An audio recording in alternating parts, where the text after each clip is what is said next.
Whether you're a world-class athlete or a podcaster like me, we all understand the importance of mental and physical well-being and proper recovery for top-notch performance. That's why I'm excited that Unified Healing is sponsoring podcasts on the Blue Wire Network. Unified Healing is a new and super innovative global network of wellness centers powered by Energy Enhancement System, or EE System. If you haven't heard of the EE System yet, then you'll want to listen up. This technology promotes wellness, deep relaxation, purification, and rejuvenation. Wherever you are across the globe, access to a center is easy and affordable. Interested in experiencing the EE System technology for yourself? Go to unifiedhealing.com/bluewire to learn more and find a center near you. That's unified, UNIFYD, healing.com/bluewire. No material or testimonials on the Unified Healing website are intended to be viewed as medical advice or a substitute for professional medical advice, diagnosis, or treatment. Always seek the advice of your physician or other qualified healthcare provider with any questions you may have regarding a medical condition or treatment and before undertaking a new healthcare regimen, including EE System. The 1-2 pitch, ball lined to Yelich, short, he throws, it's over! The Brewers have won the American League pennant! Milwaukee, you have a World Series! Hit in the air, Yount makes a great catch, and Juan Diaz has thrown the first no-hitter in Milwaukee Brewer history! Swings, and here it is! A base hit in the right center! He's done it! 3,000 for Robin. And there's a drive in the left field. This is hit well, and it's gone! Corbin Burnes! A two-run home run! The Brewers take the lead! Morgan, a smash up the middle, base hit to center. Here comes Gomez, around third, a throw, and the Brewers win! The Brewers are moving on a base hit by Nigel Morgan. Here it is. Yelich sends one to right center and deep. Get up! Get up! Get out of here and gone for Yelich. You're cruising for Brewsing with me, Andrew Snyder. And me, Adam McGee. So we talk all things Milwaukee Brewers for the Eurostep Podcast Network and Blue Wire Podcasts. Hark, Adam, the Brewers have won another series in Major League Baseball, taking 2 out of 3 from the Baltimore Orioles. Their 10-4 start to the season has Brewers fans just positively elated. You and I elated as well. We're going to talk about that win over the Orioles and other things around the Brewers. But first, how are you doing, Adam? I'm doing great. Only the New York Yankees have a better record in all of baseball than the Milwaukee Brewers, and that's just because they've played 2 more games. I mean, Brewers catch up on those game totals. We could be looking at identical records, just as we all drew it up, Andrew. The Brewers are, a force to be reckoned with. They are a force to be reckoned with, especially offensively. Adam, we've got Harvey's Wallbangers. I nominate Murph's Mashers as a nickname for this lineup. I'm in. And so far, so good on that front. And we've been talking about it for a few weeks now. How good the offense has looked. The hitting was better in scoring position, which was obviously going to have a little bit of regression, and it did on Sunday. But that's all part of 162. But right now, there's not a lot of negative you can say about the Brewers other than injuries and things on the injury front. And that's where we'll start this podcast episode before we recap the games. And we'll start with the biggest news because Christian Yelich is a guy who had started the season incredibly well for the Brewers, looking like the MVP version of Yelich that we saw way back when being 2018, 2019. Yelich exited Friday's game after one at bat, a single. So even when he wasn't feeling great, he kept hitting. The latest update came yesterday, where Pat Murphy said the evaluation process is ongoing with Yelich's back, but thinks they will know soon his status. They would want to know before the Padres series begins.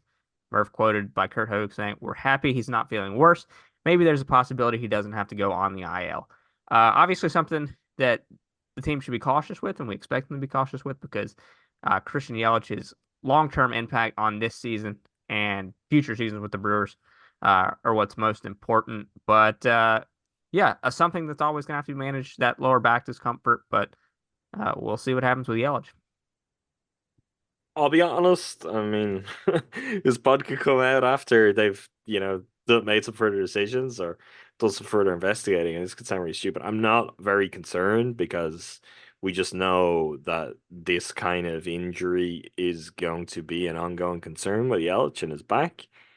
Um, the only hope is that it doesn't derail what has been an incredible start to the season. No problem if he's going to be out a couple of weeks or whatever and he rests up. I just hope that he can come back and he continues to look good and we pick up where we left off. And that will kind of set the tone early in the season for the Brewers of something they all would have been aware of, but maybe need to place an even greater emphasis on, which is to just, hey, let's take care of Christian Yelich, let's take care of his back, let's make sure we're not overworking him at all.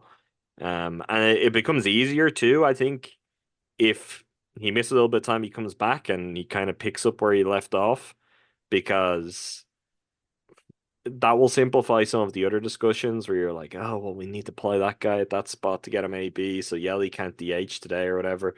If Yelly is who he has been to start this season, Yelly can DH whatever day Yelly wants or needs to DH, right? It just so if he is the guy, if he is who we know he can be and who he has been early in this season, there won't be issues on that front because yeah, you will clear everyone else out. You will move everything around to accommodate Yelly and make sure you're taking care of that. So I guess that's the real next step. All signs to me are sounding like I think he will avoid an IL stint. Um, and that's fine. Like I think him missing an odd game here or there, an odd series here or there, like that's kind of already something we would have expected. Um, of course, it kind of jolted a little bit for people because he has been so good to start the year. But I think also the refreshing part of that is you lose him when you do, and you go into a series against a really good Orioles team on the road. And do you need Christian Yelich for this offense to be firing right now? The answer is you don't, which is truly phenomenal. Whether that's going to hold up, we'll continue as we talked last time. I mean, things are going to slow down at some point. They really have to, unless this is going to be an all-time great offense. But I think there's a really consistently good offense there. I don't think it's going to be something where there will be panic stations on that. I think they can afford to give him his rest when he needs to and make sure they're managing that back appropriately. I think we could look at this if he manages to avoid the IL, rest up, feel better, and get back out there soon. That's not the worst thing to happen early in the season, just to kind of fully lock everyone in on the reality. It's like the Brewers will have to be good offensively at times without him. They will need to make decisions that have his long-term health over the course of the season, as the priority. And I think they can manage all of that stuff right now. So yeah, hopefully I'm not wrong on any of that. It doesn't become something more serious. But it's not a truly shocking development. And I think if out of an abundance of caution, which it seems to be that Yelly himself even kind of exercised in coming out of the game when he did, they've got out ahead of this and they avoid kind of doing anything to really aggravate it. But that's fine. That's how you should be handling this, and that's how I guess they'll continue to throughout the season. Elsewhere on the injury front, a pretty scary one. Last Thursday, while playing with Double A Biloxi, Brock Wilken suffered multiple fractures to his face when he was hit by a fastball. Matt Arnold said the long-term prognosis is good, but he will spend some time on the IL, so they put him on the 7-day IL for now. I imagine that time will get extended. Scary, scary thing. That coinciding a few days, I think, later, or maybe around the same time, with Cooper Pratt playing with the Carolina Mudcats, suffering a finger injury that will place him on the IL. Obviously, this goes along with Jefferson Kara being out for the season. Robert Gasser's bone spurs, which delayed his start to the season. Put the prospects in bubble wrap, Adam. I don't know what's going on. Yeah, it's a bit crazy. Like all our top prospects, the guys we're most excited about. I think the guys who have like realistic chances of contributing in the very near future, or at least this season, are being mowed down by injuries right now. So let's hope that's not something that continues. Scary incident.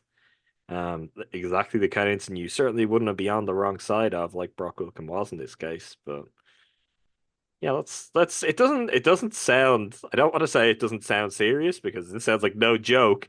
But it also, like Matt Arnold's kind of his feedback on it is like they'll get it fixed up, and yeah, Brock Wilkins' face might be a little bit different, but he'll be back out there soon enough, and hopefully that's the case and everything is good. On the roster move front, Adam, I think some news that trickled out on Sunday, which made us think originally that Christian Yelich was going to go on the IL immediately, but that has not been the case. We're, like we said earlier, still waiting on that news. Brewers made a few roster moves. JB Bukowskis is going to go get imaging on his shoulder, which I think is today.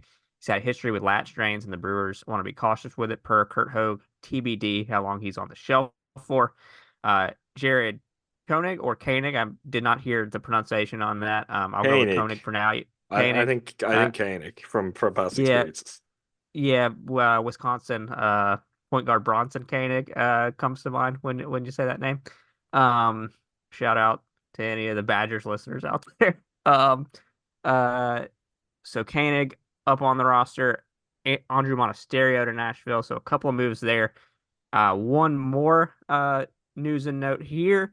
Uh, Garrett Mitchell was transferred to the 60-day IL. Kurt Hogue says no setback for Mitchell, who was moved to the 60-day IL. Murphy said the return timeline was in line with 60 days from the start of the season. Quoting Murphy, he might be back right at that time. If you look at the medical, if you look at the plan of how to get back, it's pretty right on. Trevor McGill threw a rehab appearance. Will likely throw another outing with Nashville per Kurt Hogue. So more positive injury news on that front as he works his way back from a concussion. We got to see Weimer yesterday back with the team in his first start immediately after being back up. One more bit of news about him. Brewers have claimed pitcher Corbin Martin off waivers from the Arizona Diamondbacks, assigned him to Nashville. Make room for him on the 40-man. Kevin Herget was designated for assignment.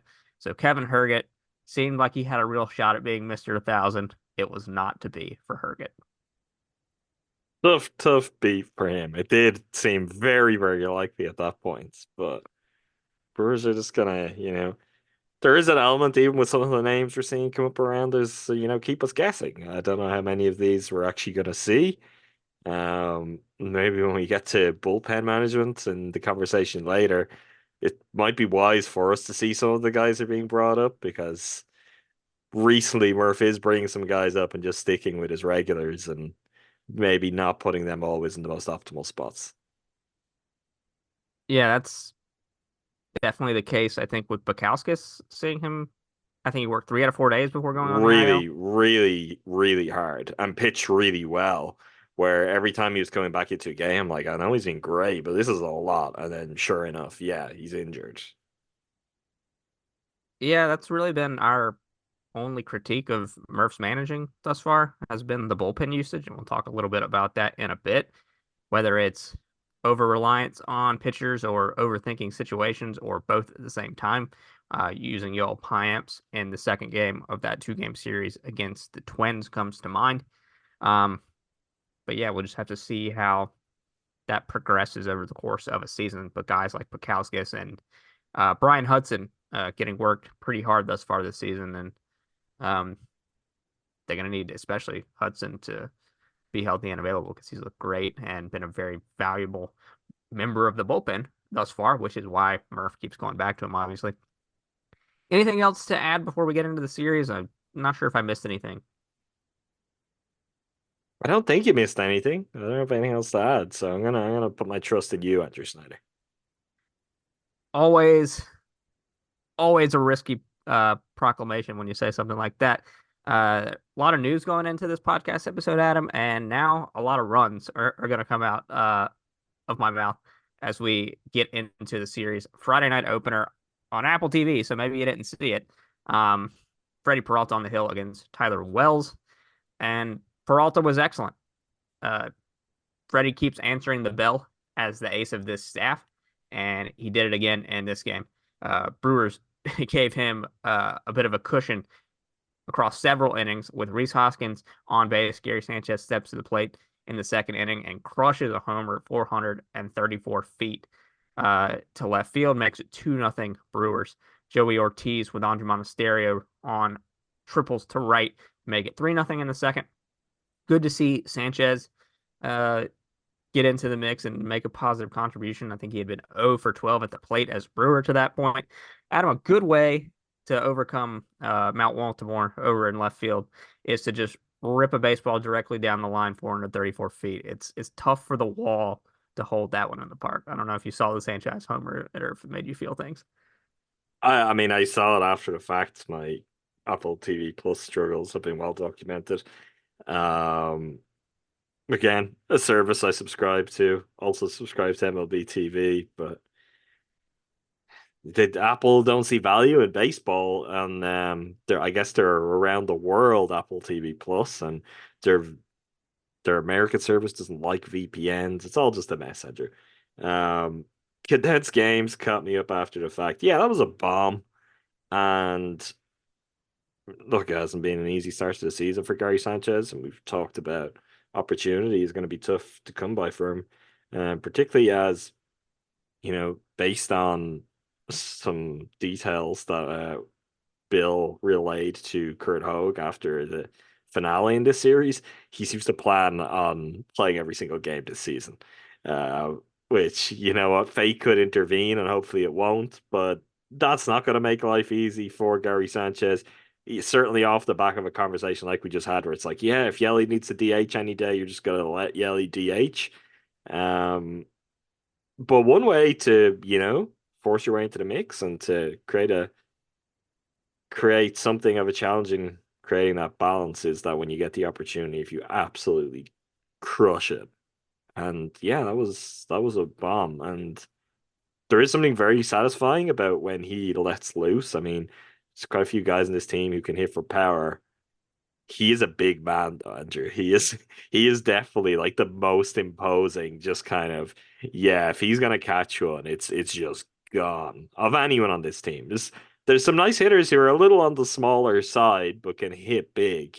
Yeah, there's no Gary Sanchez is not gonna be out there bunting anytime soon. We're driven by the search for better. But when it comes to hiring, the best way to search for a candidate isn't to search at all.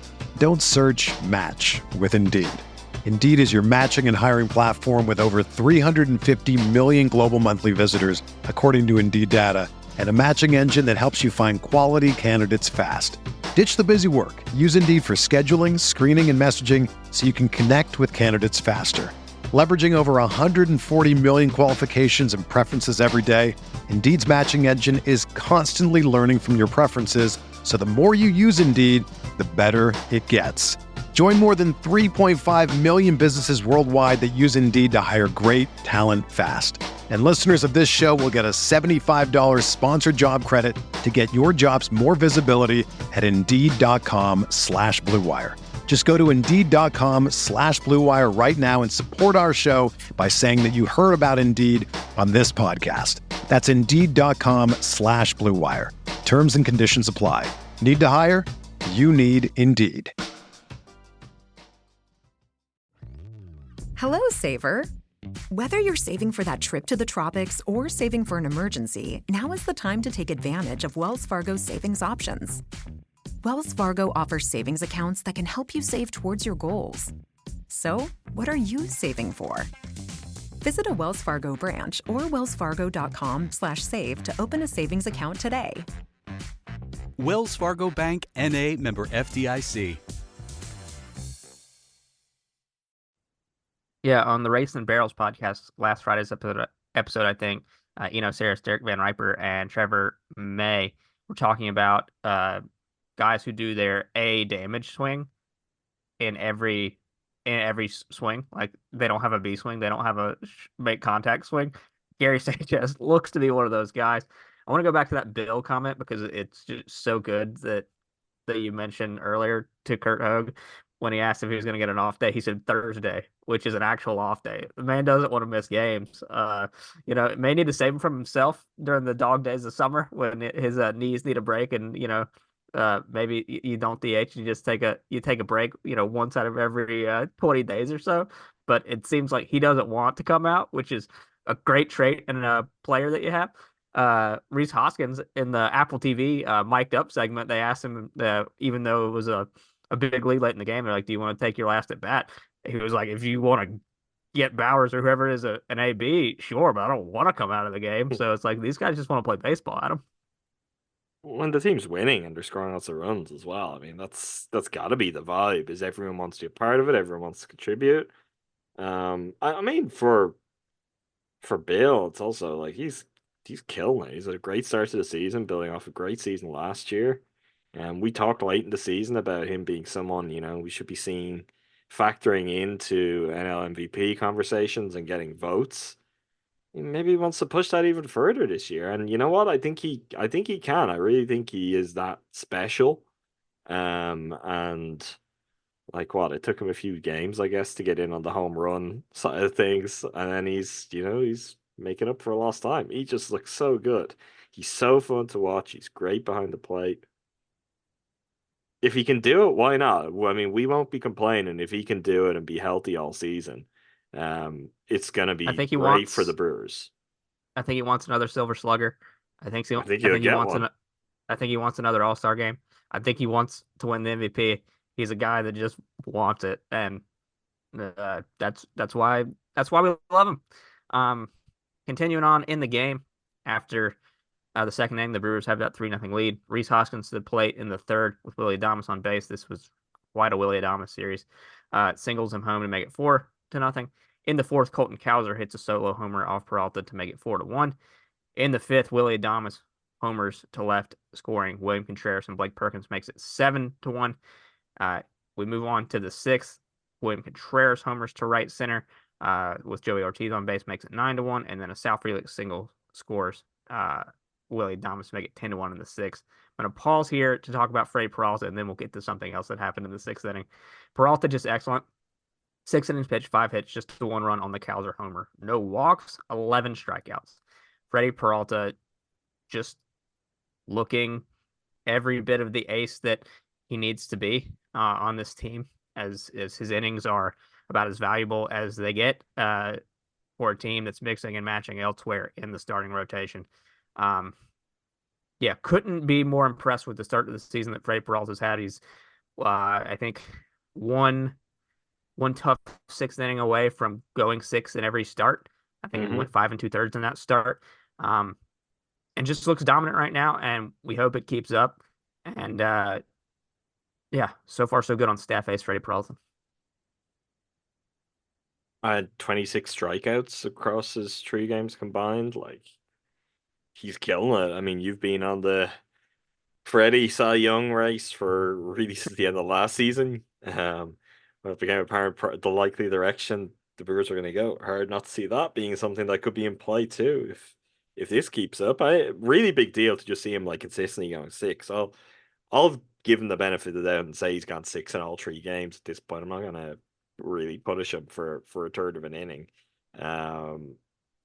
It's more crucial than ever, given the shape of the rest of the starting rotation, that Freddie's going to give you 6 like routinely every time out. And like, is this getting greedy? Yeah, it is. But the next step will be, okay, Freddie, can you give us 7 sometimes? Like, let's continue to build on that. He's been fantastic.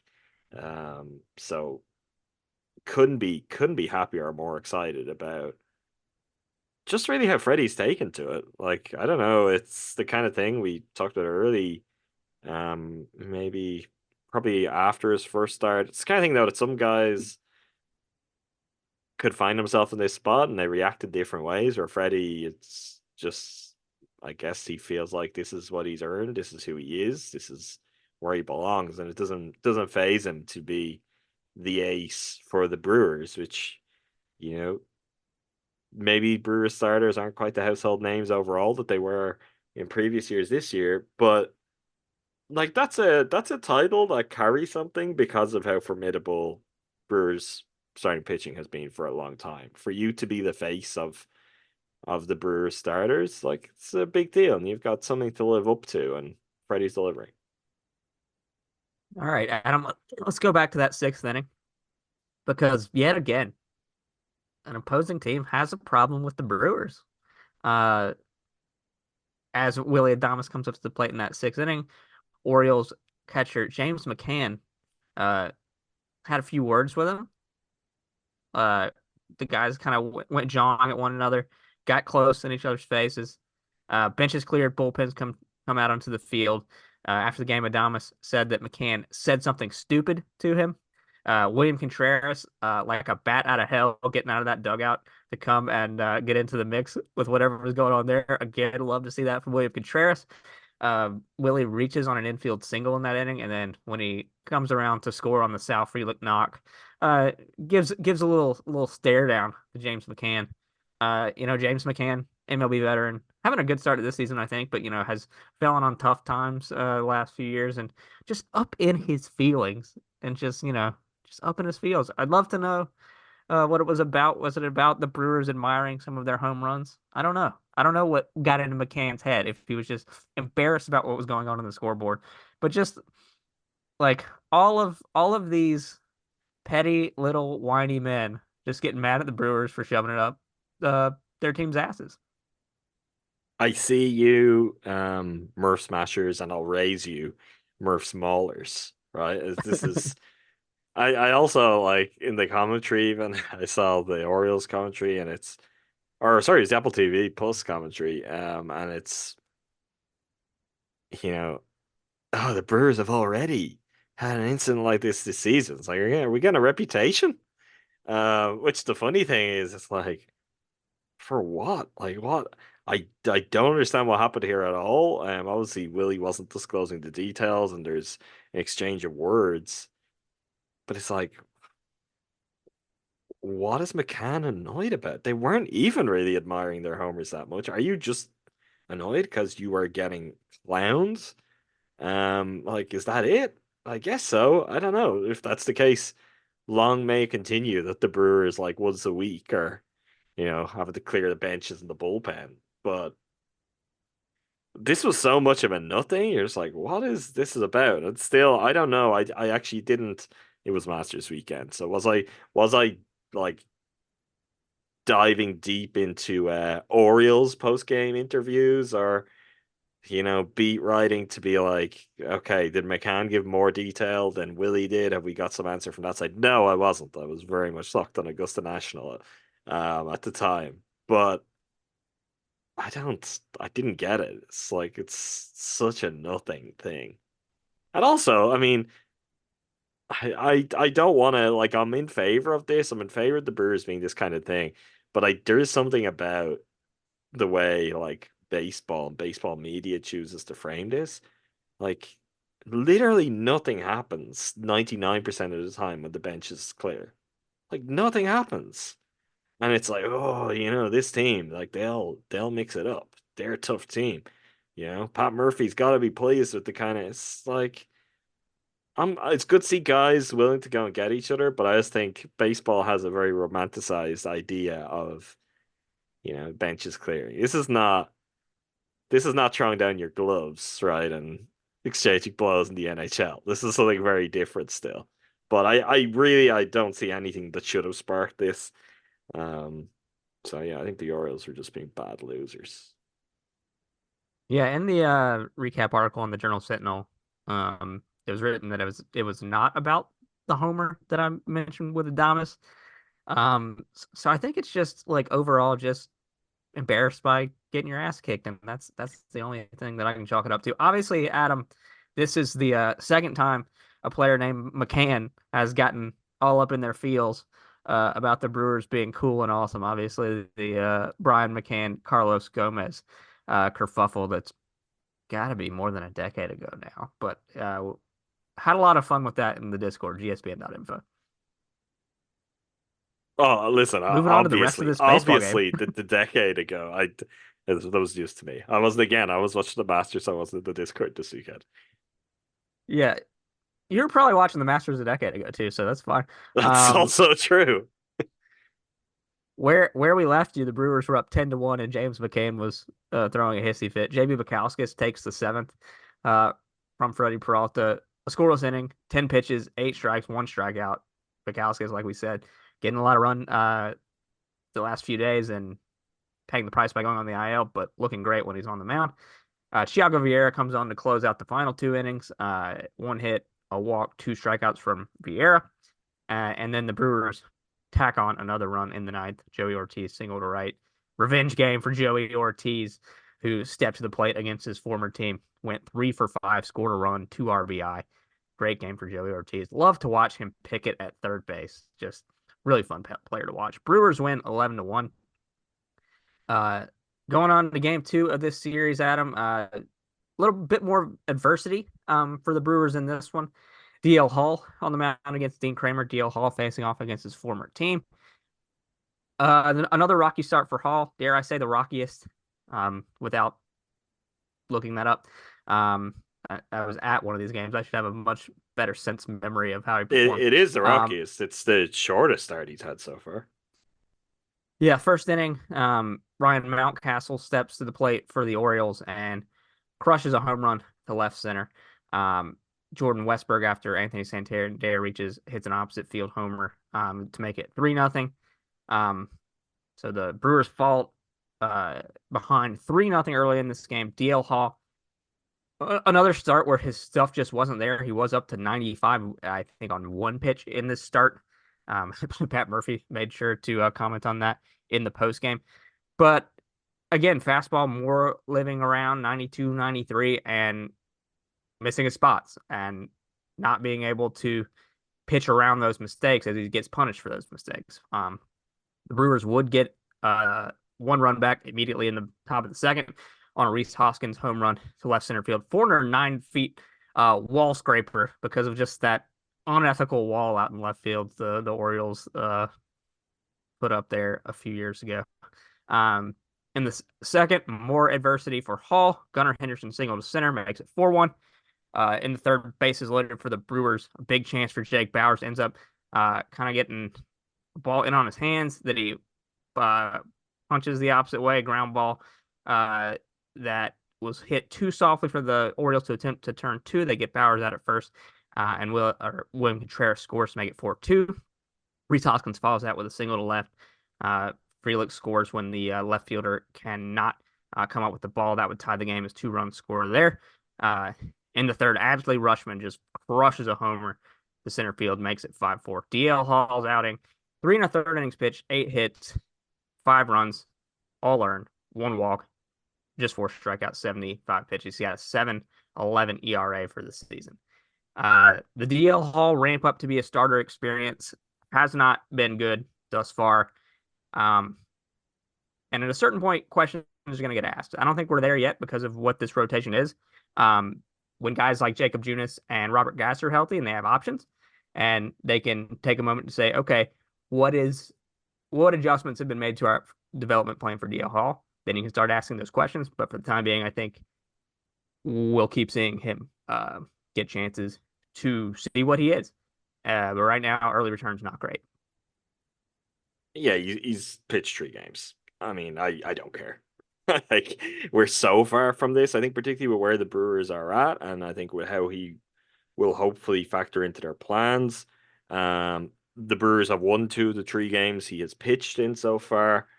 The offense is functioning at a level that he can give up some runs, and it doesn't mean that they're out of it. He's not completely self-destructing. This was the closest he got to that. And still, we're dealing with a team now that can stomach, giving up 5 runs early and carry on from there. I am in no rush. I don't see why the Brewers would be.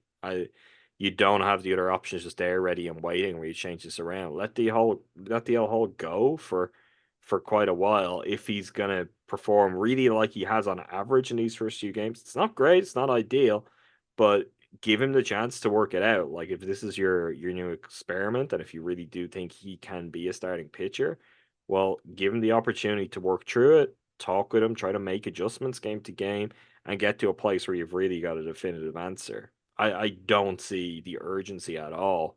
So I know a lot of people have got on this and it looks bad. And like right now, are we going to be excited anytime a DL Hall start comes around?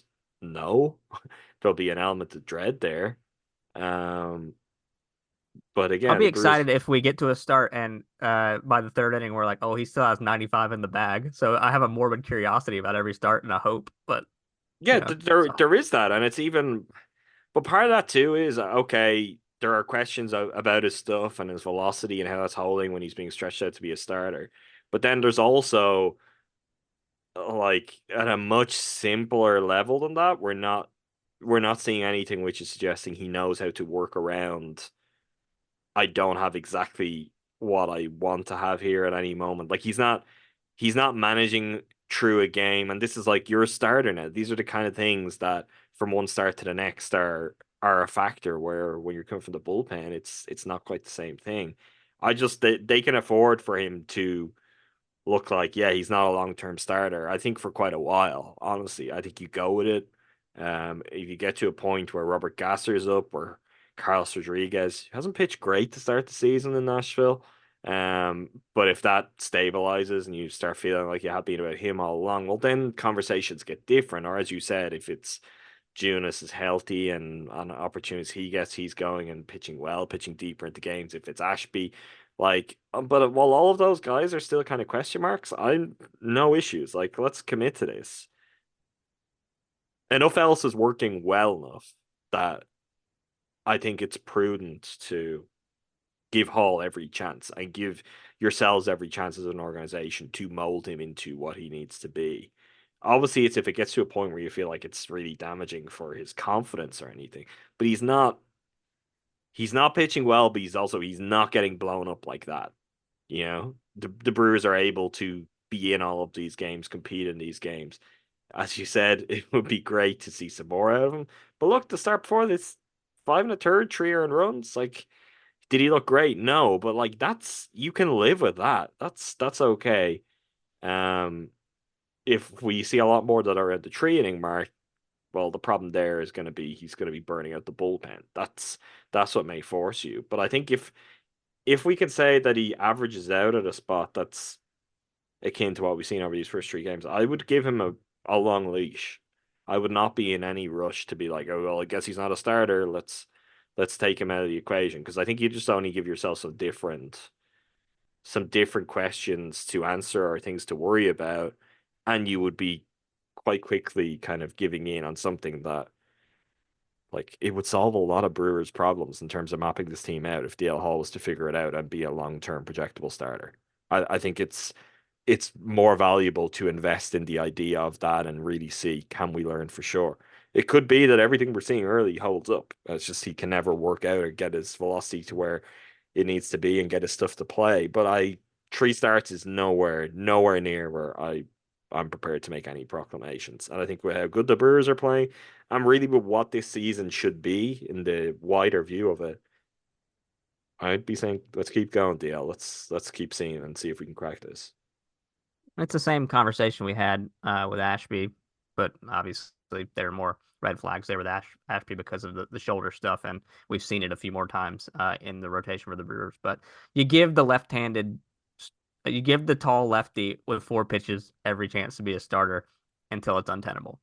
And I imagine we'll see DL Hall back out there for his next turn in the rotation. So it leaves the game with the Brewers down 5-4 after the Rushman homer. But these Brewers are relentless, Adam. Murph smashers, Murph maulers. William Contreras single scores Oliver Dunn after he had doubled down into the right field corner. Makes it 5-5. In the fourth, Jake Bauers with Contreras and Willie Adames on base. Homer to deep right center field, 409 feet. First homer as a Brewer for Bauers. A guy we talked about last week as making a real impact with his glove, and he still did that this series as well. Finally has his first big moment at the plate for the Brewers, crushing that 3-run homer. So good to see Bauers get off the schneid, I think, as Pat Murphy described it in his post-game media availability. That gave the Brewers an 8-5 lead. Sal Frelick in the eighth doubles to score Joey Ortiz. That made it 9-5, and then a Willie Adames double to left in the eighth made it 11-5, scoring William Contreras and Sal Frelick. Elvis Peguero relieved DL Hall, 1 and 2/3 innings of scoreless relief with 2 strikeouts. Brian Hudson provides a scoreless inning with 2 strikeouts. JB Bukowskis gets 2 outs, pitches 2/3 of an inning, strikeout and a hit, no runs. Hobie Milner, 1 1/3 innings, scoreless with a strikeout, and then Yoel Payamps closes things down with a scoreless inning of his own. Brewers win 11-5. The offense relentless again, 15 hits, just tremendous there. 6 for 10 with runners in scoring position. Just it was a parade around. Parade around the bases. Adam, I shared the GIF of the classic Looney Tunes episode, I think, which is just the guys continuing to circle the bases on a baseball field. 11-5 Brewers win. Take the first 2 games of the series to secure a series win. Oh, onward. Yeah, I don't think I have on- anything else. I mean, the one thing I'll add for that, and it applies into the next game too. It's kind of one of the bigger takeaways from the series. Great to see Willie really hit top gear, and drag his early season numbers up considerably. And over the last couple of series, he's had some a little bit of bad luck as well in terms of ballparks and kind of homers that would have been homers everywhere else. So nice to see Willie click into offensive gear too. Just as if this team needed any more firepower. They got firepower, Adam. Thus far. Yeah, you mentioned Willie's series. Just outstanding stuff. 8 for 14, 2 doubles, a homer, 6 runs scored, 5 RBI. That's what you want to see. That's Willie doing damage. Well, Adam, it happened on Sunday, the series finale. Corbin Burnes took the mound against his former team. And even though they didn't win the game, I think the Brewers would feel like they got the better of Corbin Burnes, and they let him off the hook a few times. To Corbin's credit, pitched his way out of trouble a few times, but man, he was right there. It could have been ugly. It could have been a beatdown. But sometimes things don't go your way there. They greeted him very rudely early on. Second pitch of the game, William Contreras homers to center field, makes it 1-0 Brewers. Rhys Hoskins follows that with a double, a Sal Frelick strikeout, a Willie Adames ground out, and a Gary Sanchez line out, allow Corbin to get out of the first without any other damage. Colin Ray on the mound for the Brewers allows that run right back on a Ryan O'Hearn single that would score Gunnar Henderson. Ray would get out of further trouble in that first inning. In the second, Cedric Mullins steps to the plate for the Orioles, makes it 2-1 on a solo homer to right field.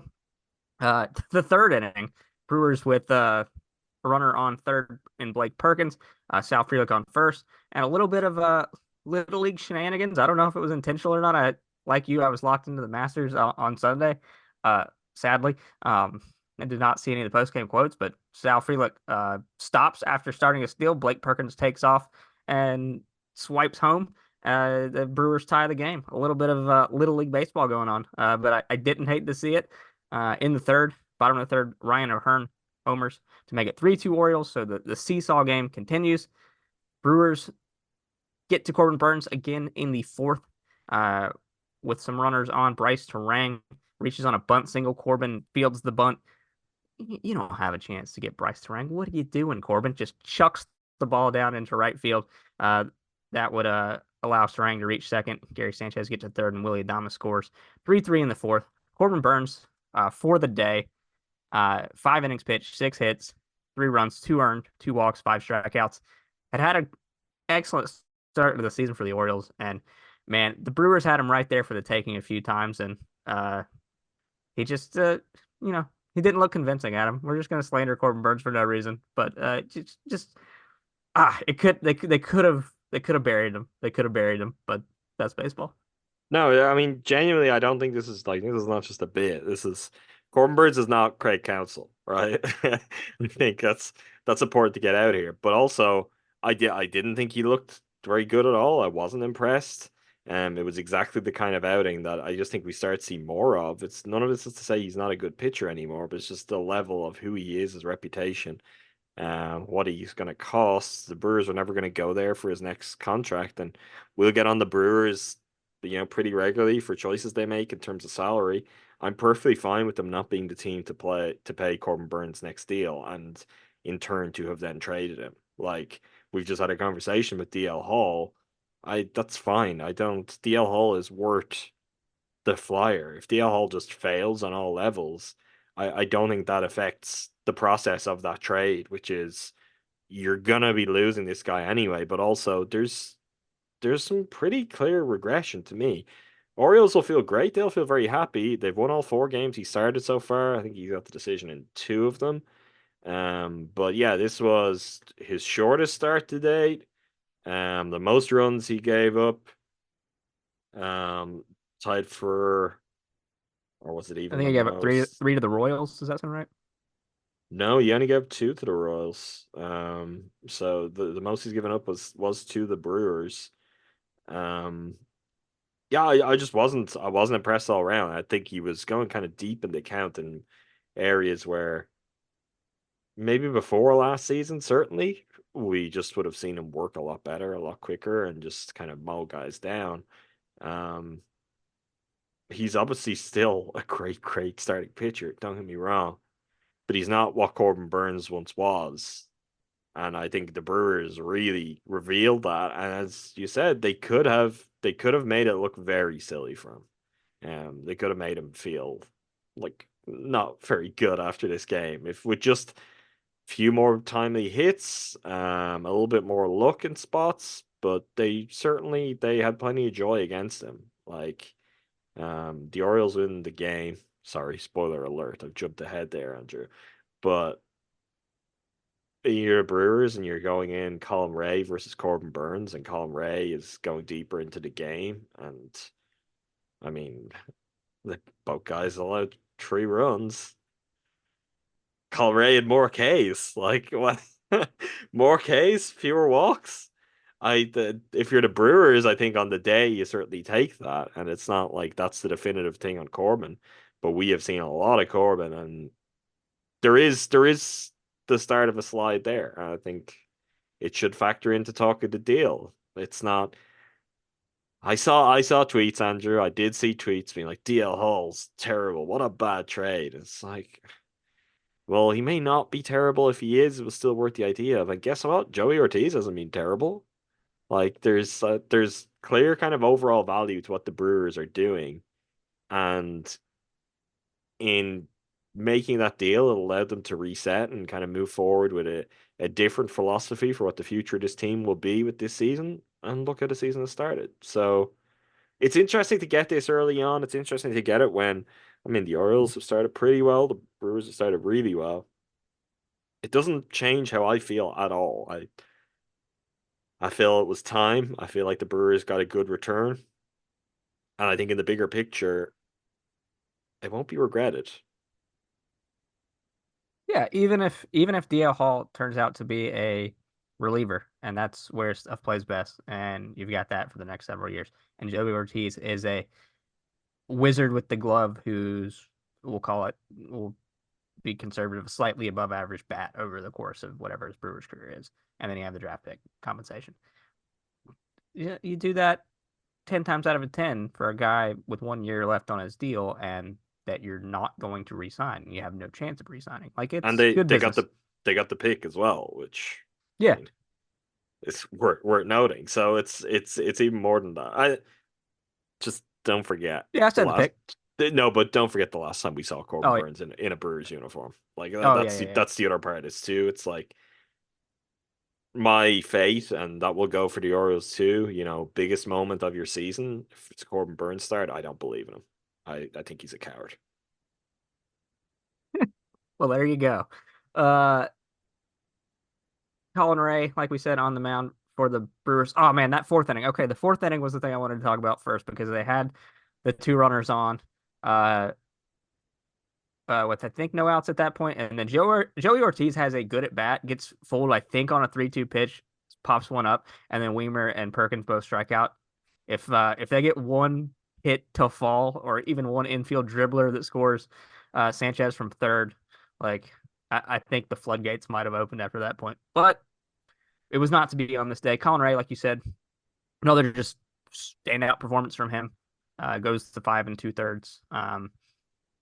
Brian Hudson comes on to get the last out of the bottom of the sixth, striking out Cedric Mullins. Part of just on that part of the development of Ray, I think, like in talking about what I talked about a second ago, Ray does not look, he looks like a legit starter now, even compared to last year, where he's not getting rattled if he gets, a run goes in early, if there's quite a lot of contact, there's a home run. He's got much better at kind of resetting and just going back to work, which feels like the difference between the Colin Ray, who was good for 4 innings, versus the Colin Ray, who is, looks like he's ready to consistently touch up around 6 now. I don't know if the Baltimore gun was hot yesterday too, but I think like I saw him up to 95 at least once as well when he was He trying to got like a really reach 95 back for in the one. corner for a K against Yeah. someone. I can't remember who that was. Really impressive. Yeah, so just again, Colin Ray continues to be a great story of personal player development and the way he's turned his career around, and then development for the Brewers, turning this guy into thus far through the season a reliable starting pitcher. Yennier Cano on for the Orioles in a 3-3 game in the seventh. Blake Perkins, homer to right center field, makes it 4-3 Brewers. Brewers unable to get any more out of this inning, and this comes to the crux of the matter in this game. I think a move that left you, I, and the Discord scratching their heads when Abner Uribe entered into the game into the seventh. I'm going to step back. When Devin Williams got hurt at the end of spring training, we thought there was a possibility that this could be a bullpen by committee, situational baseball, guys like not having a fixed roles. But when the season started, Abner Uribe had been settled into that closer role, guy that's going to come in, close out the game in the ninth, whatever it may be, get you to extras if it's a tie game, however that shakes out. I think for his development and where he is in his career, I think him having a set role is more valuable than it may be for other guys and what their expectations are about what their role is. So while I'm normally kind of in favor of the mix and match thing, I was not a fan of bringing Uribe into this game in the seventh inning. I haven't read any quotes. I'll go look at that when you're talking here in a bit. But because I couldn't find like a rhyme or reason. I think it was 9-1-2 in the lineup, or what do you think would have been? I think it was 8-9-1. Yeah, 8-9-1. What do you think the plan would have been if it went well? Like who? I think. So you gonna pitch Figueroa again? Like if Figueroa Piamps maybe gets the eighth, or Piamps probably gets the ninth in this scenario. I don't know who's getting the eighth there. So like you've just pitched Hudson. Like this is something I could see maybe a little bit more logic to. I still wouldn't do it, and I am very much in favor of giving these guys roles. And you mentioned we talked about this kind of after the Devin injury. The reason we did, and this goes back to me being an idiot when I talked about Murph. Murph said that was how they were going to approach the Devin injury. It was going to be by committee, and then the season started, and he just kept rolling Abner out there as the closer. And I was like, oh well, that was completely untrue until the moment when it's like, what? Now you're doing it. If Trevor McGill, he's a no-brainer there. I mean, but that's even if you're putting Abner in the seventh, and you're like, okay, you've got Piamps and McGill, you're giving Abner a different look. He's had some ups and downs lately. Maybe I get it more, but I even in looking at like who was available, who should be pitching, I just couldn't work out if this goes to plan, who would have had the 8, who would have had the 9th in a way where it made sense. Maybe he was just thinking, look, I want to get as deep in the game with the lead as possible. I don't know. I found it really, really baffling, and then it backfires, and I don't know. I can't speak for that. I don't know what your feeling this is, but if you're Abner and he's been getting the 9th, I think closer matters. I mean, maybe you can have someone switch between a setup man and a closer, and I think that could work. I think the 7th is taking it a step further though, because then even when you're starting to give up contact, your mindset must shift a little bit, because Abner is used to going out there and it's like, okay, if I blow this, I blow this. We lose the game. That's what you've got him used to. And even late last year, we're seeing him more often than not in the 8 and even on occasions in the 9th. Like, so just getting it out there that little bit early, it's a different thing. And then when it doesn't open great, I don't know, does the mind shift does the mindset shift? And then how does he handle it? I don't think he's the guy who's best served for that role, and I don't think you're best serving what you want him to be long term. Like with his stuff, he is your closer. Like if he has struggles with that this year, we talked about that when Devin went down. It's like, okay, well, part of the one of the advantages of that could be, look, he'll have some ups, he'll have some downs, but overall, we'd expect him to kind of work his way through it, and it won't hurt him to get some experience of all sides of that this year. Just a strange decision, and one where I don't know where you go next from there. Like, I'll be interested. Maybe it is part of a wider switch for Murph, where we could see Abner again in 7th or 8th innings in future. Maybe he's going to try someone else as a closer. I don't know. But certainly right now, with just this being the game and that switch, it didn't make sense.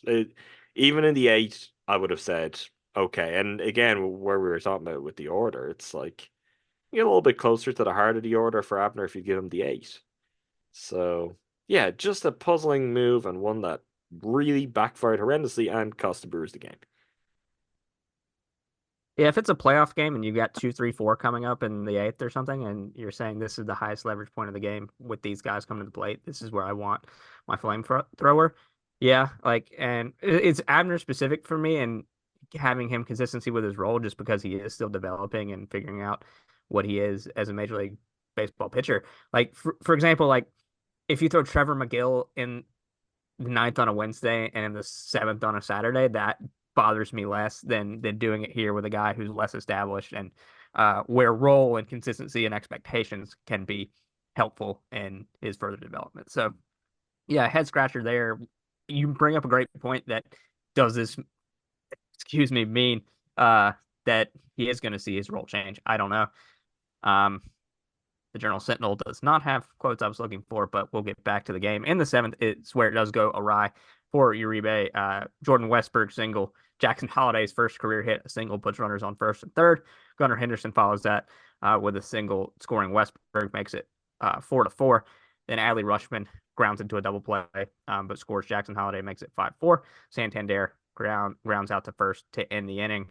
Yeah, I guess good on Abner for getting out of it without completely exploding, and the Brewers were still in this game if they wanted to charge up a late rally, but it was not to be. The Brewers get a runner on in the 8th, but are unable to do anything there. In the bottom of the 8th, Hopi Milner comes on after a Ramon Urias single. Jorge Mateo would pinch run for him. Ryan Mountcastle then grounds into a double play. So 2 outs in the inning, and Colton Cowser hits a homer to right center, makes it 6-4. Craig Kimbrell comes on for the Orioles in the 9th. Blake Perkins would single, William Contreras would single, and then Rhys Hoskins and Sal Frelick strike out back-to-back to end the game. Brewers lose 6-4, win the series 2 games out of 3. The offense mashed in the first 2 games, and the Brewers are 10-4 as they head back home to take on the Padres. But despite the series ending with a sour taste in their mouths, overall very positive series, and a positive season keeps rolling on. And the Orioles do not get swept in the regular season. So the Brewers were very close to doing something which hadn't happened for close to 2 years, according to the Orioles broadcast. So I don't know. The Brewers continue to look like absolute killers. Yes, they do, Adam. Do you want to hand out some beers with me? I think there are plenty of fine men who deserve a cold one for us for their performance in this series. They sure do. Willie Adames tops the list. He gets 2 beers, as does William Contreras, who gets 2 beers. Blake Perkins gets a beer. Sal Frelick, Rhys Hoskins. Nice series for Hoskins. Kind of like not overwhelming, but also looked a lot better at first base. So that's obviously something to monitor all season, but was happy with his progress there, and being able to climb Mount Baltimore. Bryce Terang gets a beer. Joey Ortiz gets a beer against his former team. Gary Sanchez gets a beer. Had, I think, a couple more hits in the series after that homer. Jake Bowers gets a beer for his big moment and continued to play good defense at first base. Freddie Peralta a beer. Colin Ray a beer. Elvis Peguero a beer. Brian Hudson a beer, Yoel Payamps a beer, JB Bukowskis a beer, and Thiago Vieira a beer. Leaderboard through 14 games, William Contreras leads the way with 6, Christian Yelich and Bryce Serang with 5, Jackson Chorio, Willie Adames, Joey Ortiz with 4, Elvis Peguero, Admiral Uribe, Reese Hoskins, Colin Ray, Brian Hudson, Yoel Payamps with 3, Oliver Dunn, Joe Ross, Blake Perkins, Sal Frelick, Freddie Peralta with 2, Trevor McGill, Jake Bowers, Hobie Milner, Bryce Wilson, Gary Sanchez, JB Bukowskis, and Thiago Rivera, each with 1. Shall we look ahead to the week ahead of us, Adam? Or do you have anything to add about anybody who has got a frosty cold beer in their hand? No, I don't need to just be like, hey, we need to talk about Bryce Ryan again. I keep doing that, and hey, Bryce keeps showing up. So we're just gonna normalize that. But no one who fits into that category this week. Well, Adam, it's fair because we want to talk about all these guys, but we got limited time. We're busy. We're busy men. Pulling up the probables grid here on Fangraphs. The San Diego Padres are coming to town. They just beat the Los Angeles Dodgers on Sunday Night Baseball, so got to watch them. Brewers will send Joe Ross to the mound against his former team, the Padres. That game is a 6:40 Central start. On the bump for San Diego will be none other than Joe Musgrove, bringing us to Tuesday's game. Another 6:40 Central start on the mound for the Brewers, according to Fangraphs, will be Wade Miley. On the bump for the Padres will be their late in spring training acquisition, Dylan Cease, joined the team, right before that trip to South Korea to face the Dodgers. So we'll see how Cease is settling in to the rotation. And then a 12:10 Central start on Wednesday, Freddie Peralta against Michael King. We'll see if any of that changes. But for now, that looks to be the slate ahead for the Milwaukee Brewers. Keep it going. I mean, good team, but a team who haven't lit the world on fire to start the season. Let's keep this winning machine rolling, and then we'll be facing the Cardinals before we know it, and that feels like a real good time to lay down a big marker. So let's just keep the thing going. I'm having fun, and I mean, I thought Cardinals. After the Cardinals, you got the Pirates. Like we get into some looks at division rivals. Things went well against the Reds. Let's continue to set down markers, and let's keep on winning. I think there are obvious elements with this team where you look at the players, you look at the pitching, and it's how sustainable this is. A great way to get out in front of that is just to win a bunch of games while you're hot early. Like if you get out far enough, you'll be able to weather any dips that come as the season goes along, and you'll remain in a very, very strong position. So that would be my focus right now while things are good. It's like how big can you open up a lead? Particularly with a Pirate series coming up. Like you do have an opportunity when you're playing this well, keep it going. Hey, who knows? You might just be able to put yourself in a strong position, which we've seen the Brewers kind of on both sides of that in the past couple of years. We've seen times where they have a really hot stretch, and that just gives them that buffer, that cushion in the NL Central. It feels crazy early in the season to talk about stuff like that. Opening day, closing day, they all count the same when it comes to your record, Andrew. The Brewers with the second best winning percentage in all of baseball behind the Yankees, best winning percentage in the National League. Second on that list, the Pittsburgh Pirates. Look at the NL Central, Adam. The lowly NL Central. I mean, the Yankees is the series after the Pirates, too. So, I mean, the Brewers could just go and establish themselves as the best team in baseball if they want over the next couple of weeks or so. I mean, we would be on board with that. Adam, I think that sounds like something that I can co-sign. Would enjoy that. All right. To keep track of developments on that front, make sure you subscribe to us wherever you get your podcasts. That's Cruising for a Brewsing. You should also check out the rest of the GSPN podcasts. We've got the Eurostep Podcast Network, the main feed here, home to all things Milwaukee Bucks. The Bucks will get their postseason campaign started next Sunday. I can't give you time. I can't give you a TV network, but they will start on Sunday against the Indiana Pacers. How long they will continue, well, that remains to be seen. But all your build up to that and all of your reaction analysis throughout the series, you'll find on the Eurostep Podcast Network feed. Between the Eurostep with Tywin Sharon Caddy, Winning Six, myself and Jordan Tresky, and probably more often than not crossover content, combining all of us in the week plus ahead. For all things Green Bay Packers, check out Talk of the Tundra with Numac and Jordan. Is the draft, do you know off the top of your head, 2 weeks away? Gotta be close. NFL draft? Yeah. Yeah, I think the first day of the draft, I believe, is the 25th of April. Does that sound right? I've Googled it and it turns out it's exactly right. So it's 10 days until the NFL draft.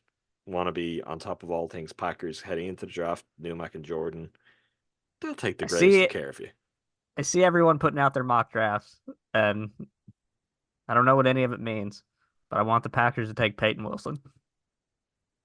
I have no idea about any of that, so I'll take your word for it, and maybe we can put it to the Talk of the Tundra guys. Maybe they can answer for that. For movies, pop culture, all that kind of stuff, you can also listen to myself and Andrew on Make Time for This. I promise Make Time for This is back this week, so keep an eye out for that.